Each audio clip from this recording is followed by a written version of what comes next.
friends, it's Jess with Virtually Visual, and I'm really excited because today we're going to be covering a new hair technique that I just kind of stumbled across the other day. And this is something that I've kind of wondered about but have never figured out, and it took me a long time playing around to actually figure out the right way to do this. But we're going to be looking at how to project images onto hair. This was a really fun technique to kind of stumble across. It's actually inspired by this AI image I found on Pinterest. Another one that I actually found that I think we'll try to replicate as far as like hair texture or pattern. I personally made some seamless image textures in Midjourney, which is AI, and I do pay for that. But you could probably do something similar with other AI out there that's free if you'd like. So you could also draw a picture to use as your texture to project onto the hair. That's actually what I did for my render in my Instagram post. So I usually just use Photopia. For those who don't know, this is an online free Photoshop dupe, and it has pretty much every tool that Photoshop does, with the exception of like the new AI stuff. I think I'm going to try to do something like this style that you see also from Pinterest. There's a lot of good stuff on Pinterest for inspiration. And then finally, I think it's worth chatting that any figures that I animate or pose, I get from Daz Studio, which is a separate software. This is free. They have a marketplace where you can buy different morphs for figures, like show you what a base figure looks like. Pull that in. So these are two different Daz figures. This on the left is a basic Genesis 8 female that you will get out of the box free with Daz. And again, I've showed Daz before in some of my other tutorials, but the nice thing is you can drag limbs around and they're already rigged, and then you can just keyframe down below in this timeline, and you can create presets for animation and posing really easily this way, and even characters. Daz also lets you design different characters based on a bunch of different sliders. So like I've paid for these ones you see on the right. These are just different presets where I can change what the body looks like really easily. So I think Daz is really worth it because of that capability of designing your own characters and animating really easily. So this is our character. I've already got some cameras set up, some close and far shots, and then a backdrop object in here as well. So if you guys have any further questions about any of the stuff I already showed, please reach out to me on Instagram at Virtually Visual. I'm happy to answer any questions or even look at your files if you need help with something. For now, the first step we're going to actually do is create a bald cap selection on our Daz character. We're just going to go in and manually select that ourselves. So I'm going to get out of the camera view. The other thing I'm going to mention here is that I'm not actually going to create an entire bald cap for like what you would actually put on as a bald cap. Because one thing that I think we just don't need is extra hair guides across the entire head. And I say that because, for example, if you only like had hair coming out of this center point here, and then you like split it so that they parted left and right, they would fall evenly and nothing would be kind of underneath the hairs creating weird clumping. They would just fall smoothly across the head because it's just one layer. And that's actually, I think, what we're going to do here because it just makes it easier to simulate because there's less guides. But then it doesn't have anything underneath it creating any bumpiness. That took me a long time to realize. I actually did not do that for a long time. I had guides extruded from the head everywhere, and then I was getting like this weird bumpiness where the roots were being pushed out from the scalp. It doesn't matter if you have guides extruding from the entire head or just one area. The hair amount will always be whatever you set in the hair section. So you don't need as many guides as you might think.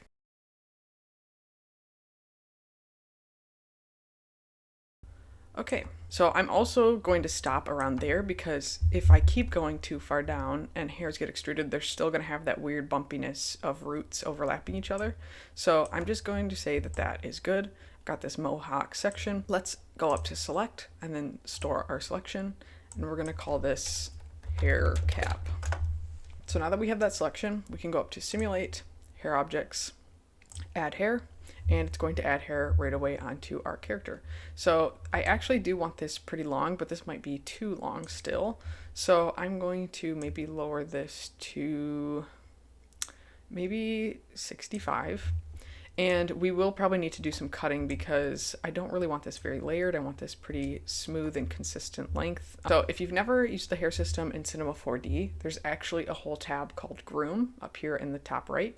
And if we click that, we get access to some styling tools for the hair itself. Couple things worth noting here. The brush tool is obviously what we're going to use to brush the hairs into place first to start before we actually kind of simulate the guides. And you notice that we hover over and we can kind of brush stuff right away. But I actually like to do a couple of things here. I like to check on selected only because we're going to make a selection to brush first so that we don't accidentally brush others at the same time. And then I'm also going to turn on collisions, and this will make it possible so that the hairs try hard not to collide with the scalp. They don't go through the scalp.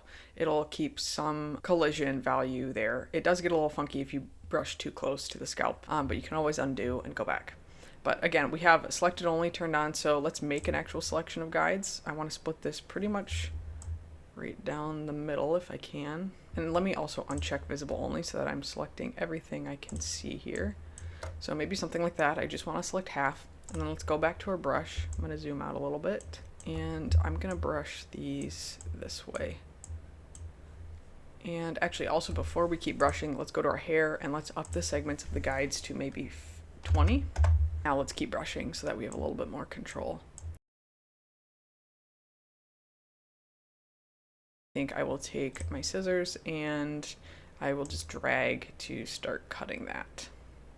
And now we can just go up to select, hit invert, and start working with the other hairs.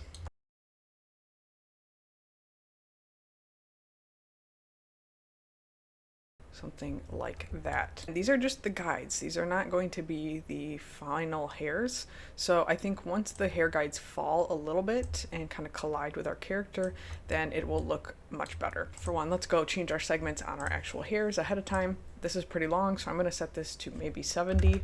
So we just have a lot. And then I'm going to go to dynamics and properties. Let's open that up. One thing I do like to change a lot is this hold roots. That can be really stiff and weird looking if you keep that pretty high. So I'm going to set that to maybe like 15, and we can lower that to 0 if we feel like that's necessary, but we'll do 15 for right now. And then we can also go to animation, and you can see we have this relax and frame section, and this will let us hit relax and it will animate the hair guides for 10 frames only, and then it will stop. So we can get just a picture of what that looks like if we want to simulate these hair guides. But before I do that, we need to do a couple of things. Namely, we need to add a collider tag for our character. So we need to go to hair tags, hair collider, not a normal collider, but a hair collider, because this will tell the hair guides you're going to collide with this object, and that's what we want. And we can go back to our hair. We also want to check out forces. This can sometimes be too intense for the hair, so I might change this down to like -3 just to play it safe. We can go back to our standard tab. Let's go back to hair. Let's just select all to be safe by holding Control A, and then let's go back to dynamics, and I might even set this frame count to 20 so it simulates 20 frames, and we can just hit relax. And you see that they gave us a little spinner icon and then it stopped, and you may think nothing happened. But if you click outside of the hair guides, you can see it has simulated those hairs and they have collided with like the hands, for example, and the hair has fallen a little bit on the scalp.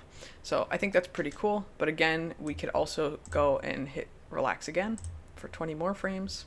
And then if this is something we're happy with, for example, what we could do is go up to simulate hair edit, and you can hit, it's down here, you can hit set initial state. So if you don't, it'll just go back to right here. Actually, let me up our guides, our segments a little bit on our guides to maybe 30. And let me do the relax again. Oh, and one more thing I didn't say is with the hair collider tag, it has friction and bounce on by default, and I actually don't want bounce, but I do want to increase the friction. So maybe all the way up to 100. So let me retry the relax stuff. Set initial state, and you will see the guides change, which is great. That's what we want. This is also a spot where I might be like, okay, the hairs look different now at the bottom, so I'm going to take my scissors and edit that just a little. Then what we could do is we could either turn off dynamics, you could keep playing with it if you'd like. I might also brush some of this off of the ear. Fortunate part of the Cinema 4D hair system is that it simulates hairs with straight guides.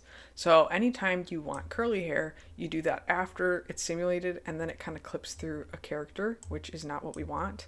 So I'm actually going to try to brush some waves into this to kind of replicate more of this style that we have. So the first thing I'm actually going to do though is we have our hair in the state to start that we want. So I'm going to turn off our dynamics because I think that'll just bog down our scene. And I'm just going to take the brush tool and I might take the radius down a little, maybe to like 80 or maybe less, but let's just try 80 to start.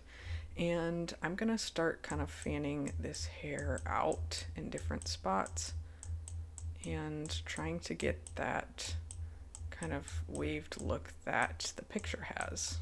Slowly take your time with this, take the brush and just start brushing the hairs.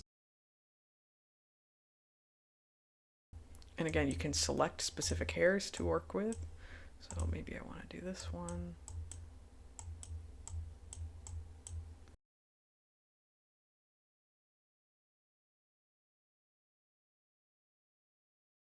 Okay, so I think that is good from this direction, but they're obviously really straight from right here. So I think we need to brush them in this area as well.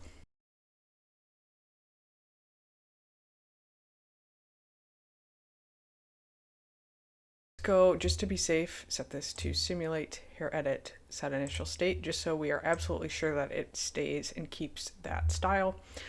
So now we can actually start rendering this hair out and playing with the projection.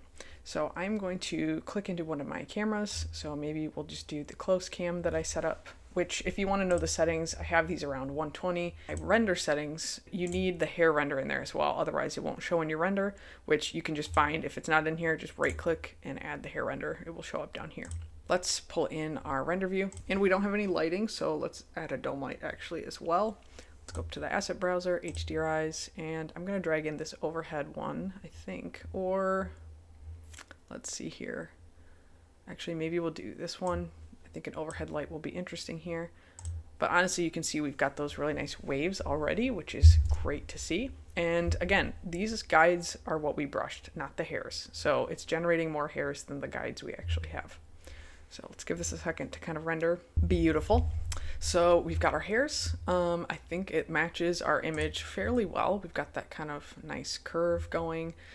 So I think that's good. To speed up your previewing as you're working, you could bring in the render region tool and maybe just set this to a small area of the hairs, something like right here.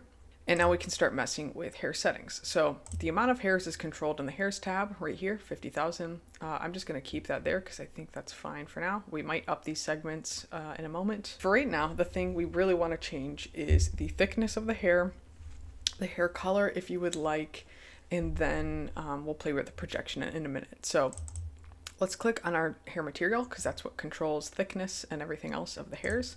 So in the thickness tab, you always want to change this because it'll be way too high to start. I like to set my roots to 0.02 and then the tips of my hair usually is 0.01, but for this case we might even do 0.005 just so it looks extra soft and fine. And that is nice. I think that's really fun. And then the other thing you might want to just play with to add some realism is turning on this length. This will shorten a variety of the hairs by a little bit, so you get some variation in there because not all hairs are the same. Things like clump, we could turn on, maybe some slight frizz, and any of these other features that you feel like turning on. And that will change stuff a lot, especially frizz and clump.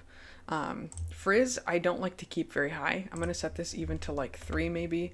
And then this amount slider is really important. If you take this down to like 5, only 5% of the hair will have this frizz setting, which is actually what we want because we want to make it look like we have some slight stray hairs here and there. And then clump is obviously going to section certain spots of the hair together. So I actually like to take this radius down to like 1 and set the variation higher to like 50. And then I'm going to take the clumping amount down to maybe 5. And we can lessen this if we need. The other thing I do want to mention, because I did not realize we could really do this before, which maybe it's kind of self-explanatory. I'm going to go back to that groom tab and I'm going to make a selection of hairs. Say we want a strip of hairs to be a different color. Let's choose maybe this section of hairs right here. So I've only got a few selected there. What we can do is we can right click on our hair object, go to hair tags again. There's this hair selection tag, and we can hit set while those are selected. And now we are able to deselect and reselect that. And we can use this to drive different hair materials. So you can easily add different colors really quickly. So I'm going to go back to standard and pull back in our render view. And I am going to duplicate our current hair material. I'm going to change the color to be maybe like a red. And we won't see it in here because we haven't applied it, and we also have that bucket or that crop region on. Drag hair material into my hair. And then there's this use area, which says all, and we want to change this to selection. And now we should be able to drag our selection tag into there. So now we should see that other color show up. However, I found that with the default hair materials, they do not always show very strong. So it is working here, but if you've seen any of my other hair tutorials or my live stream with Max on, you know that the coloring with the default hair materials is not very intense, and it gets more vibrant if you also add a Redshift hair material. So let's do that right now. Go to materials, add a new principled hair material. And before I add that onto my character, I'm going to just change some of these settings right away. So this will control whether or not our existing hair materials colors come through. So let's turn albedo mix all the way up. And then I'm going to increase our radial roughness and our regular roughness. And now we can drag that onto our hair object. So watch how these colors really pop now once that hair material loads. Voila. So as you can see, that's very intense and much closer to the color difference that we were going for. So this might be a time where you change your selection maybe. So maybe I want to go into my selection tag, and maybe I want to deselect a hair or two and reset the selection. It should update that in our viewport. So as you can see, it has taken some of those hairs out. We're still getting a random hair over here, so maybe we need to even lessen the selection more, but I do think that looks kind of cool, so I might leave it since it looks all right. But I do want to make the other hairs lighter, so in our first hair material, let's go and change that color a little bit. So I think that looks great. Last thing I might do is just add some color to our Genesis character so that it stands out from the hairs. Okay, so we've got some nice contrast here, but we want to project an image on top of our hair now. And my plan is, whenever I make these sections of color, I plan to not have the projection kind of show on top of that, but that's totally up to you. I'm just going to show you how to project images onto hair itself and to make that selection kind of stand out as well. For the Redshift hair material, let's double click into there. And I'm going to drag my window over top of our viewport just so we can still see the hair as we're working. And we're going to do a couple things here. So one thing worth noting is the Redshift hair material references hair info from the other hair materials, like the original ones. So that's what this hair attribute stuff is. And the hair color is obviously driven by this albedo mix that we have turned on. And so we're going to keep this hair out color value. That's really important. But we're going to be mixing it with the images that we want to use here. So what we're going to do is we're going to bring in the color layer node, which I use all the time. Color layer node is like Photoshop. You can have multiple layers of anything you want with different masks and blending modes. Super, super important. So we're going to drag that out color right into the base layer, and that will just keep this out color that we have from our two hair materials. And then we are going to pull in a material that we create to be our pattern. So in my case, I have one generated already, the Midjourney material. So I have these patterns here that I made. So I'm just going to drag one of these into our node editor, and it'll go in right here. And so I'm going to show you what happens if you just drag this as a color into the color layer and then plug this into like albedo and the diffuse contribution color, because it's not what we're going for. So if you take a look at this, it's going to take a second. You can see we get something really interesting, but it's not exactly what we want. This would be more if like you're trying to paint some really interesting layers across the hair of color, and I think this could be really artsy and definitely worth exploring. But what it's doing right now by just having an image in here, and then driving that into the hair, is it is putting that texture over top of every strand in different spots from tip to length, or roots to tip of the hair. So that is why it does not look like the actual pattern. And the way this is actually fixed is by bringing in the triplanar node. I don't fully understand triplanar. I have not used this much at all, but I guess in this case, by default, if you just leave the material by itself, it's projecting that onto the UVs of each individual hair strand. But by plugging it into a triplanar node, it then references the UV of the whole hair object as one item. So if we plug this into the image X value in the triplanar node and then plug this into color layer 1, it should now be projected onto the entire hair. There you have it. That is how you project different images onto hair.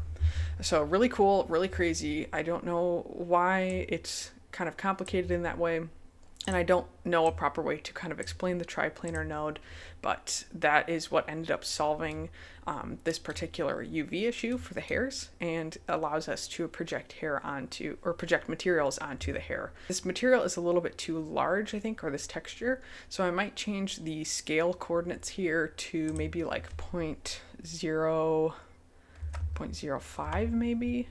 So this is kind of where it's like totally up to you how you want to go about this. So maybe 0.03 is a better number. Again, I mentioned this, I'm using Midjourney to make this particular bird texture. And Midjourney has this tile feature so that you can make patterns seamless.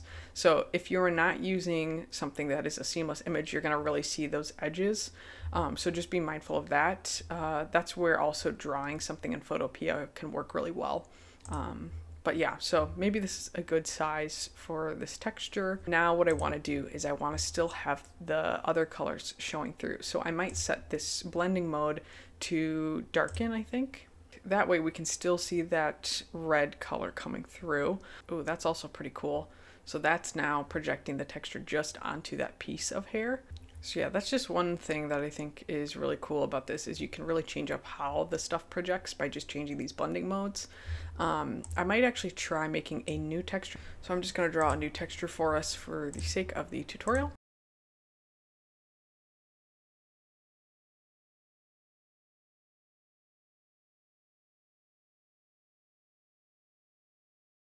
And something else I just noticed is that I drew the first flowers right on top of the background, and that is not what I wanted. So what we can actually do is we can go to select, color range, and then we can just tap this white, and we can click OK, and we can go select invert, and then we can do that. So let's just join our flowers into one folder, and this will be our background.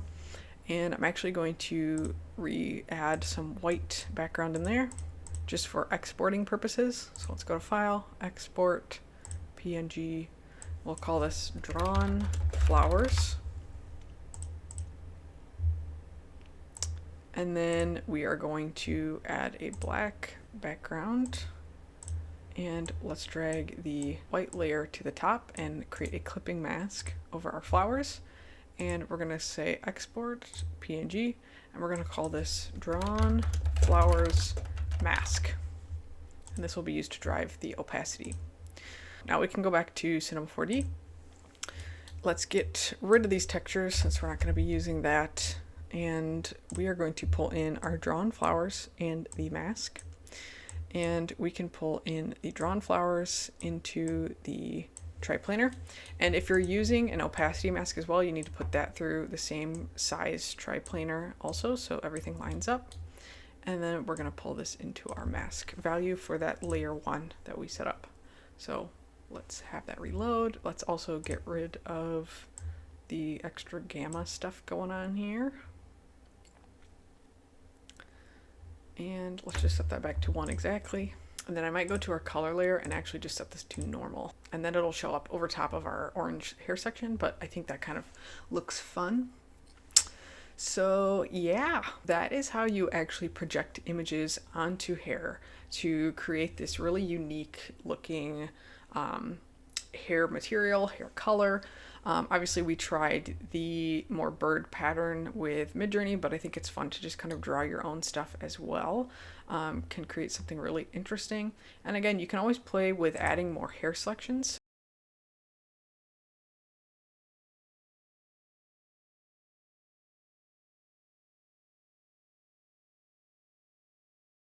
Cool. I think that's really fun. I'm going to experiment with some of the other hair materials, but I'm going to render this one out. I think this is super fun and just a really easy way to make a really unique hairstyle. That's how you do this look, guys. I hope you enjoyed and learned something new. I think this is so fun and makes for a really artsy way to just explore the hair system. It was really fun figuring out this new kind of technique to create something really fresh and exciting. So yeah, hopefully you guys enjoyed. I hope you can make some really fun hair creations on your own. And if you have any questions, again, feel free to reach out to me. That's all I have for today. I will see you guys in the next tutorial. Thanks for watching, everybody. See ya.